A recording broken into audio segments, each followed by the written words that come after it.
बिस्मिल्लाहिर्रहमानिर्रहीम। शुरू करता हूँ रब्बे जलील के बाबरकत नाम से जो बड़ा मेहरबान निहायत रहम करने वाला है। बेटा हमने अपने प्रीवियस लेक्चर के अंदर कार्बोहाइड्रेट्स का टॉपिक मुकम्मल कर लिया था। आज मैं आपको कुछ पीपीटी स्लाइड्स की मदद से कार्बोहाइड्रेट्स का ओवरव्यू देता हूँ और फिर हम उसके बाद लिपिड्स को स्टार्ट करते हैं। तो हमने जो अब तक बातें पढ़ी उसके अंदर हमने कुछ ब्रांचेज ऑफ बायोलॉजी स्टडी कर ली और फिर बायोलॉजिकल मॉलिक्यूल्स को हमने स्टडी किया। देखिए पहला जो चैप्टर था उसके अंदर आपने कुछ ब्रांचेज ऑफ बायोलॉजी देखी जिसमें कुछ इंपॉर्टेंट ब्रांचेज यहाँ पर मेंशन है। उसके बाद कुछ इंपॉर्टेंट एमसीक्यूज़ भी यहाँ पर मेंशन है। हमने कार्बोहाइड्रेट्स को पढ़ा। कार्बोहाइड्रेट्स के अंदर हमने कौन सी आउटकम्स को पढ़ा, कार्बोहाइड्रेट्स क्या होते हैं। कार्बोहाइड्रेट्स के बाद हमने देखा कि कार्बोहाइड्रेट्स की वेरियस टाइप्स कौन कौन सी होती हैं। उन तमाम बातों को हमने स्टडी किया। देखें कि कुछ इंपॉर्टेंट एमसीक्यू दिए हुए हैं कि basic element of all the organic compound कौन सा होगा। बेसिक एलिमेंट उन्होंने पूछा हुआ है। कार्बन भी होता है, हाइड्रोजन भी होता है, ठीक है, और दोनों नेसेसरी एलिमेंट हैं। अगर किसी एक का पूछ लिया जाए तो carbon. The most abundant carbohydrate in the nature कौन सा होता है, सेलुलोज होता है। ये कुछ एमसीक्यूज उन्होंने दिए हुए हैं। अच्छा ये देखें जनरल कैरेक्टरिस्टिक्स। आपने कार्बोहाइड्रेट्स के अंदर सबसे पहली बात पढ़ी कि they are the hydrates of the carbon. फिर हमने उसकी डेफिनेशन के अंदर पढ़ा कि they are the polyhydroxy aldehydes or ketones. फिर हमने केमिकल कंपोजिशन में पढ़ा कि कार्बन हाइड्रोजन और ऑक्सीजन पर मुश्तमिल होते हैं। उसके साथ ही आपने पढ़ा हाइड्रोजन और ऑक्सीजन की रेशो 2:1 मौजूद होती है। जनरल फार्मूला आपने पढ़ा कार्बोहाइड्रेट्स के अंदर CxH2O ब्रैकेट Y। फिर आपने पढ़ा हाइड्रोलिसिस भी होती है, जो ओलिगोसैकेराइड्स होते हैं, जो पॉलीसैकेराइड्स होते हैं in the presence of water, break down by the water. Source क्या होता है कार्बोहाइड्रेट्स का, ग्रीन प्लांट्स होते हैं। प्राइमरी प्रोडक्ट्स ऑफ फोटोसिंथेसिस है। मैंने कल इक्वेशन लिखी थी कि कार्बन डाइऑक्साइड वाटर के साथ कंबाइन करता है इन the presence of light and chlorophyll, it results in the formation of the carbohydrates. फिर कुछ कॉन्जुगेटेड मॉलिक्यूल्स भी दिए हुए हैं, ग्लाइकोप्रोटीन और ग्लाइकोलिपिड की सूरत में। ये कुछ जनरल ओवरव्यू है कार्बोहाइड्रेट्स का कि आपने इन कुछ लर्निंग आउटकम्स को याद रखना है। कार्बोहाइड्रेट्स के बाद देखें एमसीक्यू भी दिया हुआ है। Carbohydrates are the complex substance which on hydrolysis yield the polyhydroxy aldehyde or ketone subunits. This definition is not applicable to the। देखिए मैंने आपको कल भी बताया था कि मोनोसेक्राइड्स की आप हाइड्रोलिसिस फर्दर नहीं करवा सकते क्योंकि ऑलरेडी सिंपल शुगर्स हैं। आप मजीद उसकी क्या हाइड्रोलिसिस करवाएंगे, इस वजह से हम मोनोसेक्राइड की फर्दर ब्रेक डाउन नहीं करवाते हैं। This definition is not applicable to the monosaccharides. Monosaccharides के ऊपर ये एप्लीकेबल नहीं है। तो ये उन्होंने एमसीक्यू दिया हुआ है, इंपॉर्टेंट एमसीक्यू है, तो ये आपने याद रखना है। इसके बाद मैंने आपको कहा था कुछ जनरल कैरेक्टरिस्टिक्स भी आपने याद रखनी है। देखें कार्बोहाइड्रेट्स के अंदर कौन सी जनरल कैरेक्टरिस्टिक्स आप याद रखेंगे। फॉर्म, मोनोसेक्राइड सिंपल शुगर होते हैं, ओलिगोसेक्राइड कॉम्प्लेक्स हैं, पॉलीसेक्राइड हाईली कॉम्प्लेक्स शुगर्स हैं। इसी तरह से taste, monosaccharide sweet in taste, oligosaccharide less sweet in taste, polysaccharide tasteless मौजूद होते हैं। Solubility, monosaccharide easily soluble in the water, oligosaccharide less soluble in the water, while the polysaccharide या तो insoluble है या फिर स्पेरेंजियली सॉल्युबल, बड़ी मुश्किल से हल होते हैं। हाइड्रोलिसिस मोनोसेक्राइड्स की नहीं हो सकती और यही एमसीक्यू आया हुआ था अभी प्रीवियस। ओलिगोसेक्राइड की आप कर सकते हो, पोली की भी आप कर सकते हो। जनरल फार्मूला दिया हुआ है monosaccharide CH2O bracket N, oligosaccharide CnH2O bracket N-1 और पॉलीसेक्राइड है CxH2O ब्रैकेट Y। तो यही मैंने आपको कुछ जनरल बातें कल बताई थी, इनके करेक्टरिस्टिक्स में आपने याद रखनी है। अच्छा कुछ मजीद बातें देखो, एल्डिहाइड शुगर और कीटोनिक शुगर दिया हुआ है। एल्डिहाइड में ये दोनों क्योंकि ट्रायोजिज हैं इस वजह से फार्मूला क्या है, C3H6O3 इसका फार्मूला है। अगर आप इस एल्डिहाइड फॉर्म को देखें तो ये ग्लिसरल्डिहाइड है, यानी कि फंक्शनल ग्रुप कहाँ पे लगा हुआ है, कार्बन नंबर 1 पर फंक्शनल ग्रुप लगा हुआ है। फंक्शनल ग्रुप कहाँ पे है, कार्बन नंबर 1 पर फंक्शनल ग्रुप लगा हुआ है। बाकी मैंने कहा था उसके अलावा जितने कार्बन रह जाएंगे, राइट साइड पे हाइड्रोक्सल, लेफ्ट साइड पे हाइड्रोजन, जहां पे बॉन्ड पूरे ना हो रहे हो नीचे हाइड्रोजन। तो अगर आप काउंट करें तो ये C3H6O3 ही बनता है। इसी तरह से आप एक कीटोनिक शुगर को देखते हो, डाईहाइड्रोक्सी एसीटोन है। इसके अंदर क्योंकि कीटोनिक शुगर है तो फंक्शनल ग्रुप कार्बन नंबर 2 पे लगा हुआ है और carbon number 2 doesn't have the hydroxyl group. ये मैंने आपको कल भी बताया था कि एल्डिहाइड शुगर में कार्बन नंबर 1 पे फंक्शनल ग्रुप मौजूद होता है, तो वहां पे फ्री आपको हाइड्रोक्सल ग्रुप नजर नहीं आएगा, हाइड्रोक्सल ग्रुप है ही नहीं। और इधर कीटोनिक शुगर के केस में कार्बन नंबर 2 के ऊपर हाइड्रोक्सल ग्रुप मौजूद नहीं है, तो ये बात आपने याद रखनी है। नेक्स्ट देखिए पेंटोजेज, हमने ये ड्रॉ किया था कल, 5 कार्बन कंटेनिंग C5H10O5 किया था। ये उसकी एल्डिहाइड फॉर्म है, ये उसकी कीटोनिक फॉर्म दी हुई है। एल्डिहाइड शुगर के केस में फंक्शनल ग्रुप कार्बन नंबर 1 पे है, बाकी जितने कार्बन रह गए हैं राइट साइड पे हाइड्रोक्सल ग्रुप है, लेफ्ट साइड पर हाइड्रोजन है, और जहां बॉन्ड पूरा नहीं हो रहा वहां पे भी हाइड्रोजन लगाया हुआ है। इधर आप देख लो, इधर कार्बन नंबर 2 के ऊपर फंक्शनल ग्रुप है, ये फंक्शनल ग्रुप है। फंक्शनल ग्रुप के अलावा जितने भी कार्बन्स मौजूद हैं राइट साइड पर हाइड्रोक्सल है, लेफ्ट साइड पर हाइड्रोजन है, जहां बॉन्ड पूरा नहीं हो रहा। याद करने का तरीका है, जो कीटोनिक शुगर्स होंगे ना, कार्बन नंबर 1 और कार्बन नंबर लास्ट जो होता है, जब आप इस तरीके से ड्रॉ कर रहे होते हो तो बॉन्ड पूरा नहीं होता, उधर हम हाइड्रोजन लगाते हैं। अगर आप एल्डिहाइड शुगर में देखेंगे सिर्फ आखिरी कार्बन पे आपको बॉन्ड पूरा नजर नहीं आएगा। आप नीचे देखो, यहाँ पे पहले कार्बन पे के भी ऊपर हाइड्रोजन है और आखिरी कार्बन के भी नीचे हाइड्रोजन है, यानी हमेशा फर्स्ट और लास्ट के ऊपर आपको बॉन्ड पूरे नजर नहीं आएंगे, आप हाइड्रोजन लगाओगे। तो ये कीटोनिक शुगर है, और ये कौन सी कीटोनिक शुगर है? राइबोलोज, 5 कार्बन कंटेनिंग। तो ये आपने याद रखना है। इससे नेक्स्ट हेक्सोसिस दिया हुआ है, ग्लूकोज का है, फ्रुक्टोज का है, इसको आप रहने दें। ये रिंग स्ट्रक्चर भी आप रहने दें, ये भी रहने दें, आप आपके सिलेबस का हिस्सा नहीं है। ये भी आपके सिलेबस का हिस्सा नहीं है, ये भी आपके सिलेबस का हिस्सा नहीं है, और ये भी नहीं है। तो ये तमाम चीज़ें नहीं हैं। देखिए, ये कार्बोहाइड्रेट्स का जनरल ओवरव्यू था, जिससे मैंने कोशिश की कि आपको पीपीटी स्लाइड्स की फॉर्म के अंदर आपको कार्बोहाइड्रेट्स दिखाया जाए, आपको कुछ फार्मूले जो है वो आसानी से याद हो जाएं। हमारा जो आज का टॉपिक है वो लिपिड्स है। लिपिड्स के अंदर हमने कुछ इंपॉर्टेंट बातों को डिस्कस करना है। लिपिड्स पहले तो आपको पता होते क्या हैं, फिर हम अगली बात करते हैं। देखें, कार्बोहाइड्रेट्स आपने पढ़ा, कार्बोहाइड्रेट्स के जो सब यूनिट्स होते हैं ना, वो मोनोसेकेराइड्स होते हैं। मैं कार्बोहाइड्रेट्स की बात कर रहा हूं, क्या होते हैं? मोनोसेकेराइड्स। पहले मैं आपको लिपिड्स पढ़ा देता हूं, फिर उसके बाद हम वापसी इन पीपीटी स्लाइड्स के ऊपर आएंगे। कार्बोहाइड्रेट्स के जो मोनोमर्स हैं,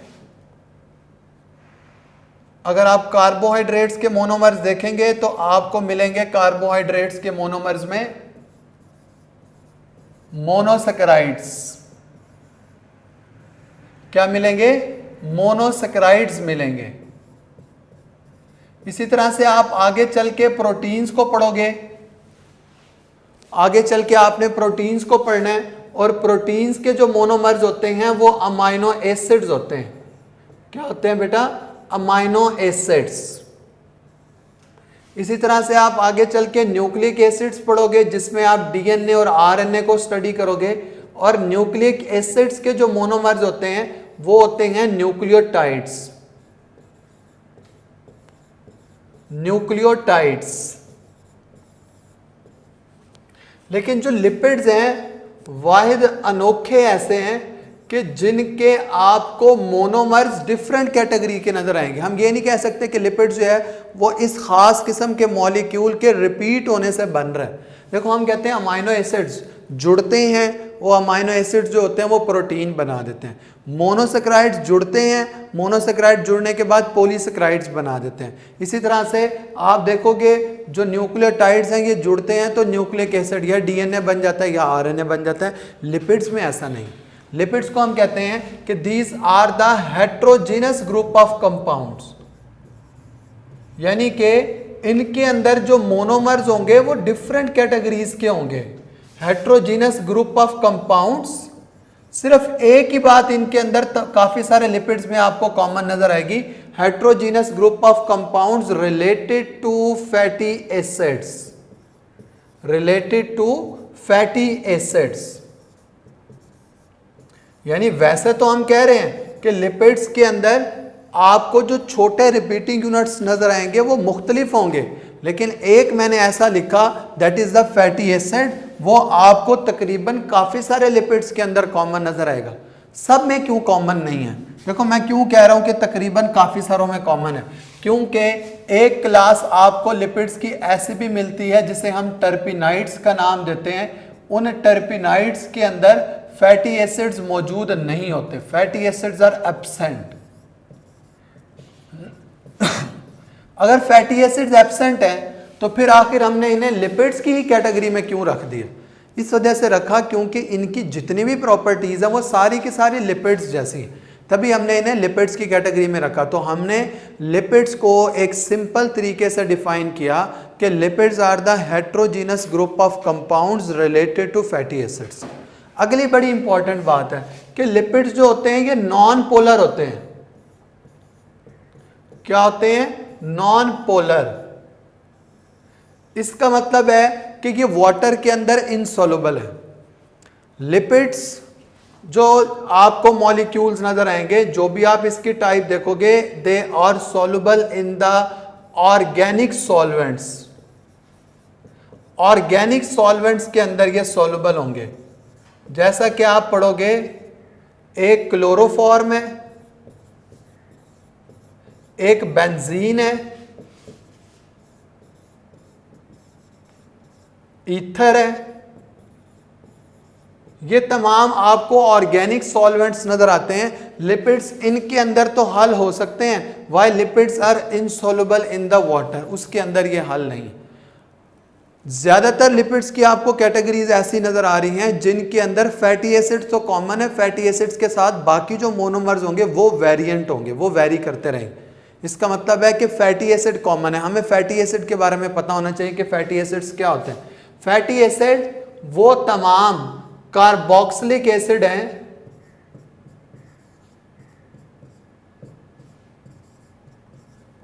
जिनका जनरल फॉर्मूला है R C double bond O O H, यानी कि ये कार्बोनाइल ग्रुप है। इस कार्बोनाइल ग्रुप के एक साइड पे हाइड्रोक्सल लगा दें, एक साइड पे आप आर लगा दें, तो हम कहेंगे ये फैटी एसिड्स है। ये क्या है? फैटी एसिड्स हैं। फैटी एसिड्स किसके अंदर मौजूद हैं? फैटी एसिड आपको या तो फैट्स के अंदर मिलेंगे या आपको ऑयल्स के अंदर मिलेंगे। Fatty acids are present in the fats as well as in the oils. दो बातें याद रखनी है फैटी एसिड के हवाले से। एक कि जो फैटी एसिड्स होते हैं ये हमेशा इवन नंबर के अंदर होते हैं। इवन नंबर का मतलब क्या है? आपको यहाँ पे कार्बन का जो नंबर है वो C2 to C30 तक नजर आएगा फैटी एसिड में, यानी C3 नहीं होगा, C2 होगा, C4 हो सकता है, C6 हो सकता है, C8 हो सकता है, C10 हो सकता है। आपको odd number of carbon atom fatty acids के अंदर नजर नहीं आएंगे। आपको फैटी एसिड हमेशा even number of carbon atoms की फॉर्म में नजर आएंगे। पहली बात आपने ये याद रखनी। दूसरी बात मैंने आपको बताई कि फैटी एसिड्स मौजूद किधर होते हैं? फैट के अंदर या ऑयल की शक्ल के अंदर मौजूद होते हैं। फैटी एसिड सॉल्युबल होते हैं ऑर्गेनिक सॉल्वेंट्स में, जो मैंने यहाँ पे लिखे, जिसमें क्लोरोफॉर्म है, जिसमें बेंजीन है, जिसके अंदर ईथर मौजूद है। इनके अंदर फैटी एसिड्स जो होते हैं ये सॉल्युबल होते हैं। तो हमें फैटी एसिड्स का अंदाजा हो गया। लिपिड्स के हवाले से ना इसके ज्यादातर जो शॉर्ट आ रहे हैं वो इसके फंक्शन में से आ रहे हैं कि लिपिड्स का रोल क्या होता है। देखो बड़ी इंपॉर्टेंट बात है और ये हर साल आपके बोर्ड के अंदर शॉर्ट क्वेश्चन में आता है। मैं शॉर्ट क्वेश्चन बताता हूं कि क्या है। शॉर्ट क्वेश्चन आता है कि why lipids store double amount of energy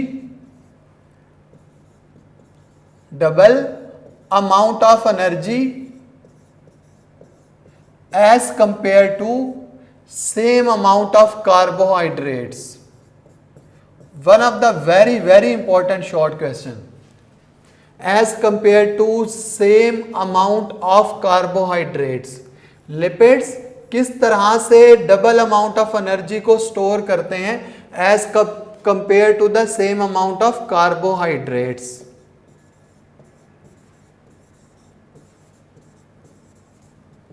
देखो उसकी आखिर रीजन क्या है। पहले तो उन्होंने रीजन बता दी, फिर हम उसे प्रैक्टिकली साबित करते हैं कि ऐसा क्यों हो रहा है। तो रीजन उन्होंने बताई due to the high proportion of CH bond and low proportion of the CO bond. Lipid store double the amount of energy as compared to same amount of carbohydrates and lipid. ये कैसे हो रहा है? As compared to same amount of carbohydrates and protein. Lipid double amount of energy को store करते हैं. ये कैसे हो रहा है? देखो आपके पास एक 5 कार्बन कंटेनिंग कार्बोहाइड्रेट हो, एक हम 5 कार्बन कंटेनिंग लिपिड को ड्रॉ कर देते हैं और हम देखते हैं कि उसके अंदर चीज़ें कैसे मौजूद हैं. चलो 6 कार्बन कंटेनिंग ड्रॉ करते हैं.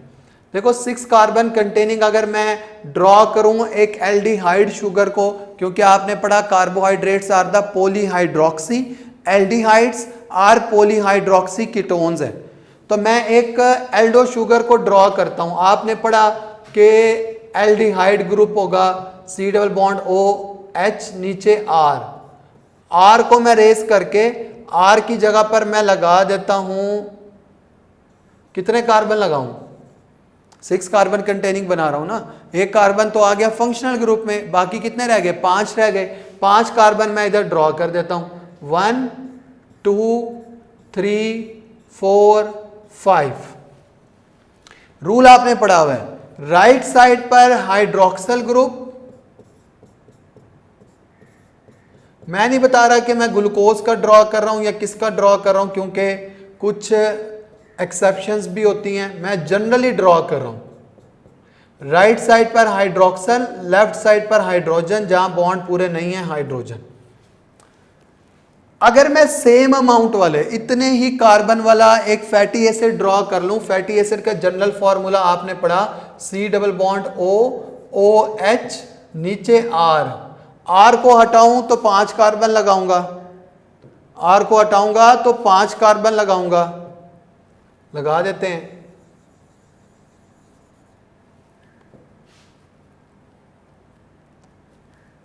ये 1 2 3 4 5 लगा दिए. अब यहां पर कोई ऐसा रूल नहीं है कि ये पॉलीहाइड्रोक्सी एल्डिहाइड आर कीटोन्स हैं, क्योंकि यहां पर R की जगह पर आप प्योर हाइड्रोकार्बन्स की टेल लगाते हो. हाइड्रोकार्बन्स में क्या होगा? इधर भी हाइड्रोजन, इधर भी हाइड्रोजन, इधर भी हाइड्रोजन, इधर भी हाइड्रोजन. इसी तरह से तमाम के ऊपर राइट लेफ्ट हाइड्रोजन है. ये मैं फैटी एसिड ड्रॉ कर रहा हूं एक 6 कार्बन वाला. अब आप देखो कार्बोक्सिलिक ग्रुप हो और R हो, R के अंदर कोई शर्त नहीं है कि वो पॉलीहाइड्रोक्सी होना चाहिए, क्योंकि हम फैटी एसिड ड्रॉ कर रहे हैं. तो इधर वाला जो मैंने ग्रीन और व्हाइट से ड्रॉ किया ये एक फैटी एसिड है, जिसके आपने देखा कार्बोक्सिलिक ग्रुप R की जगह पर मैंने हाइड्रोकार्बन्स लगा दिए, कार्बन हाइड्रोजन. ये जो मैंने ड्रॉ किया, ये मैंने ड्रॉ किया एक 6 कार्बन कंटेनिंग एल्डो शुगर, और ये पॉलीहाइड्रोक्सी एल्डिहाइड कीटोन है. Number of CH bond count कर लेता हूं दोनों के अंदर. दोनों के अंदर जब number of CH bond count करूंगा, पहले मैं चलो लिपिड इसके कार्बोहाइड्रेट्स के अंदर काउंट करता हूं. देखो ये CH बॉन्ड 1, ये CH बॉन्ड 2, ये 3, ये 4, ये 5, ये 6 और ये 7. ये CH बॉन्ड है. एक 6 कार्बन कंटेनिंग शुगर के अंदर आपको CH बॉन्ड 7 नजर आ रहे हैं, जबकि मैं इधर काउंट करूं तो आपको ये CH बॉन्ड नजर आ रहा है 1 2 3 4 5 6 7 8 9 10 11 CH बॉन्ड. तभी तो मैंने कहा कि लिपिड्स के अंदर high proportion of CH bond मौजूद होता है and the very low proportion of the CO bond. इधर अगर आप देखो CO बॉन्ड तो आपको ये CO बॉन्ड नजर आ रहा है, ये CO बॉन्ड नजर आ रहा है, ये CO बॉन्ड नजर आ रहा है, ये CO बॉन्ड नजर आ रहा है, ये CO बॉन्ड, ये CO बॉन्ड नजर आ रहा है. यानी लिपिड्स के अंदर कार्बोहाइड्रेट्स के अंदर इतने सारे CO बॉन्ड मौजूद हैं कार्बोहाइड्रेट्स में, जबकि लिपिड्स के अंदर आप देखो ये CO बॉन्ड, ये CO बॉन्ड. तो very high proportion of CH bond नजर आ रहा है आपको लिपिड्स के अंदर, और very low proportion of the CO bond नजर आ रहा है. और CH बॉन्ड जो होता है, क्योंकि वो हमारे स्मार्ट सिलेबस का हिस्सा नहीं था, कार्बन वाला टॉपिक, उसके अंदर मेंशन किया हुआ है कि जो CH बॉन्ड होता है ये पोटेंशियल सोर्स ऑफ एनर्जी होता है. तो इतने ज्यादा CH बॉन्ड होने की वजह से लिपिड्स के अंदर हम कहते हैं lipid store double the amount of energy as compare to same amount of the carbohydrates. और अगर आप प्रोटीन्स के साथ कंपैरिजन करें तो उनके मुकाबले में भी इनकी एनर्जी ज़्यादा होती है, लेकिन हमारी बुक में सिर्फ कार्बोहाइड्रेट्स है, तो आपने उतना याद रखना है। तो it is one of the very very important short question कि why the lipid store double the amount of energy as compare to same amount of carbohydrates. तो ये हमने पढ़ लिया। देखो लिपिड का एक रोल ये है कि they store double the amount of energy. तभी मैंने आपको पहले लेक्चर के अंदर बताया था कि lipids are the highest energy reservoir, कि लिपिड जो होते हैं ये ज़्यादा एनर्जी दे रहे होते हैं। तो नेक्स्ट हम देखते हैं लिपिड्स के मज़ीद कुछ रोल्स। एक आप लिपिड का रोल ये भी पढ़ोगे कि लिपिड जो है वो स्ट्रक्चरल रोल है इसका। ज़्यादातर लिपिड आपको मेम्ब्रेन स्ट्रक्चर बनाता हुआ नजर आएगा। क्या करता हुआ नजर आएगा? मेम्ब्रेन स्ट्रक्चर बनाता हुआ लिपिड नजर आएगा। मेम्ब्रेन स्ट्रक्चर का मतलब क्या है? देखो एक सेल है, उस सेल के अंदर ये न्यूक्लियस मौजूद है। न्यूक्लियस ने अपनी पहचान बनाई है सेल के अंदर। कैसे बनाई है? अगर ये न्यूक्लियस पानी के अंदर हल होता, क्योंकि साइटोप्लाज्म के अंदर तो एक बड़ी तादाद के अंदर वाटर मौजूद है सारा, अगर न्यूक्लियस उन तमाम चीज़ों से मिलकर बना होता जो पानी के अंदर हल होती, तो न्यूक्लियस की कभी पहचान ही ना होती। न्यूक्लियस की पहचान करवाए हुए है ये मेम्ब्रेन, न्यूक्लियस की मेम्ब्रेन। और जो न्यूक्लियस की मेम्ब्रेन है वो किस चीज़ से मिलकर बनी है?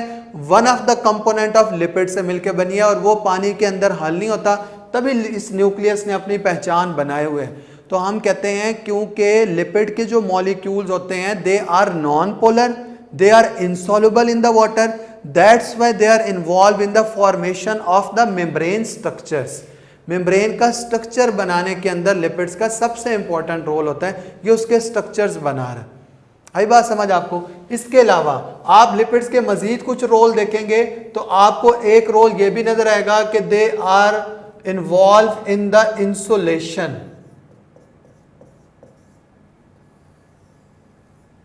इंसुलेशन का काम कर रहे हैं। क्या मतलब होता है इंसुलेशन का? देखो हमारी स्किन है, स्किन के नीचे फैट की लेयर मौजूद होती है, और ये जो फैट की लेयर होती है ये हीट को बाहर नहीं जाने दे रही, बाहर से कोल्ड को अंदर नहीं जाने दे रही, जिसकी वजह से हमारी बॉडी का एक ऑप्टिमम टेम्परेचर मेंटेन हुआ है।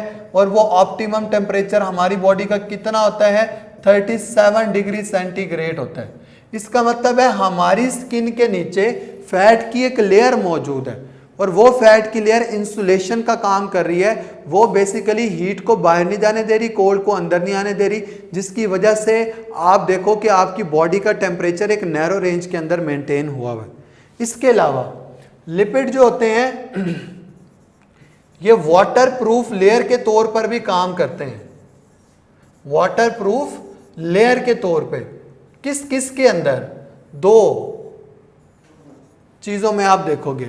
एक आप देखोगे एक्सोस्केलेटन के अंदर of animals, exoskeleton of animals, और दूसरा प्लांट्स के अंदर। वाटरप्रूफ लेयर के तौर पे इनमें से कौन सा लिपिड काम करता है? तो हम कहते हैं वैक्सेस। एक लिपिड की कैटेगरी है वैक्सेस, और ये वाटरप्रूफ लेयर के तौर पे काम करते हैं। एक्सोस्केलेटन का मतलब क्या है? एक्सो का मतलब है बाहर, स्केलेटन का मतलब होता है ढांचा। हमारा जो ढांचा है ना वो हमारी बॉडी के अंदर मौजूद है। बोन्स किधर है? हमारी बॉडी के अंदर है। कोई बाहर से हमें बोन नजर आ रही है? नहीं नजर आ रही ना, सारा गोश्त ही नजर आ रहा है। तो जो है वो सारे के सारे मसल्स हैं। बाहर क्या है? मसल्स हैं, और अंदर क्या मौजूद है? अंदर मौजूद है बोन्स। तो इस तरह के स्केलेटन को हम कहते हैं कि एंडोस्केलेटन होता है। लेकिन अगर आप कुछ एनिमल्स को देखें, जैसे आपने सुन रखा हो कुछ इंसेक्ट्स होते हैं, आर्थ्रोपोड्स की कैटेगरी में आते हैं, वो तमाम का एक्सोस्केलेटन होता है, यानी स्केलेटन उनकी बॉडी के बाहर मौजूद होता है। अगर स्केलेटन उनकी बॉडी के बाहर मौजूद है तो इसका मतलब ये है कि उस स्केलेटन के अंदर आपको वैक्सेस की लेयर नजर आएगी। क्या नजर आएगी? वैक्सेस की लेयर। और वो उसको किस काबिल बना रही है? वाटर प्रूफ का काम कर रही है, यानी उनकी बॉडी से पानी बाहर नहीं जा रहा। वाटर प्रूफ लेयर के तौर पे वो वैक्सेस ना उनके एक्सोस्केलेटन के ऊपर काम कर रही है। जिसकी वजह से वो एक्सट्रीम ड्राई कंडीशंस के अंदर भी सरवाइव कर जाते हैं। अगर हमें ड्राई कंडीशंस के अंदर रहना पड़े तो हमें तो इतनी ज़्यादा स्वेटिंग हो, हमारी स्किन जो है वो वहाँ से मुसलसल पानी बाहर निकलता रहे, वो एक्सट्रीम ड्राई कंडीशंस के अंदर रहते हैं, क्योंकि उनकी जो बाहर वाला स्केलेटन होता है ना, वहाँ पर वैक्सिस की लेयर मौजूद होती है जो पानी को बाहर नहीं जाने देती, जिसकी वजह से वो वहाँ पर सर्वाइव कर सकते हैं। और इसी तरह से आप देखो प्लांट्स की लीफ की सरफेस, देखो लीफ है ना, ये जो लीफ की टॉप सरफेस होती है, यहां पर इस लेयर को आप नाम देते हो एपिडर्मिस का, और इस एपिडर्मिस के लेवल पर लेयर ऑफ सेल्स मौजूद होते हैं, उस लेयर ऑफ सेल्स को आप नाम देते हो क्यूटिकल का। क्या नाम देते हो? क्यूटिकल,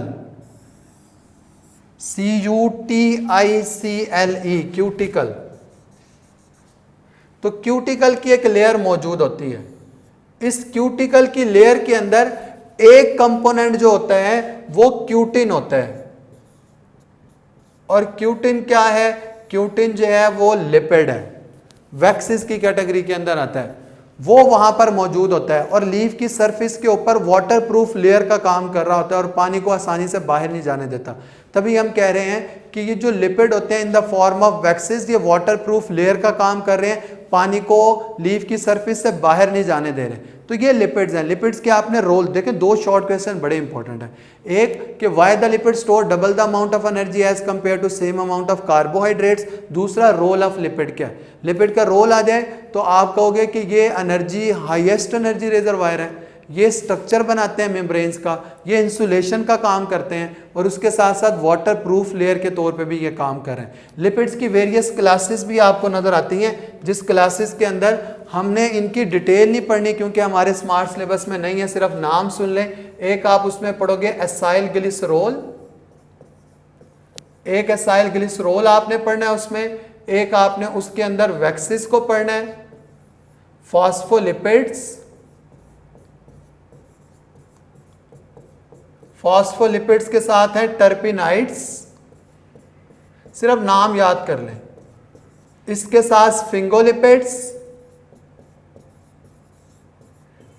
और स्फिंगोलिपिड्स के साथ आप पढ़ोगे ग्लाइकोलिपिड्स।